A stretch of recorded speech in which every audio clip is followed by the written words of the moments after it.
This clip is brought to you by SaveWithConrad.com.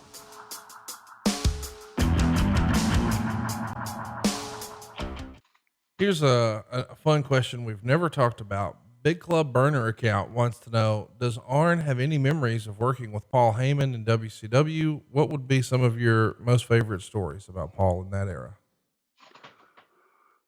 Paul was gung-ho from the very beginning, and you knew he had done his homework. There's some guys in the business that study everything that is available, whether it be reading the dirt sheets, watching the network, buying old tapes, trading old tapes, watching everything that somebody sitting at home who's a super fan and has taped every television match on earth.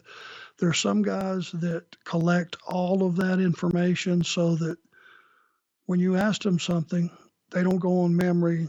They have it logged. Cornette was one of those guys that just had a super memory.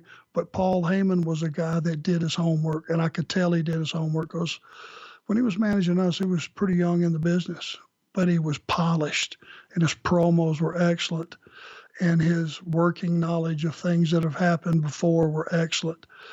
You could just tell the guy had a bright future, and to this day, you know, he still is on top of his history and can cut a promo that matters and will make you listen and do all those things that keep you plugged in to the show. And my experience with him is he was gung-ho, and we had a hell of a group there. Probably didn't realize how good the group was, if you really think about it. But you go back and look at some of the names, including him, that might have been one group that could have got pushed and should have got pushed a little further. No doubt about it to me. I mean, we get questions about the Dangerous Alliance all the time. Sidney Davis wants to know, on the January 15th, 96 episode of Nitro, the Dungeon of Doom and the Horsemen face off in an interview with Mean Gene in the ring. After Pillman speaks out of turn, you slap him with perhaps the hardest slap I've ever seen. Was that a Marty Lundy style slap? You bet it was. And it was the only thing that Pillman at that time would have understood.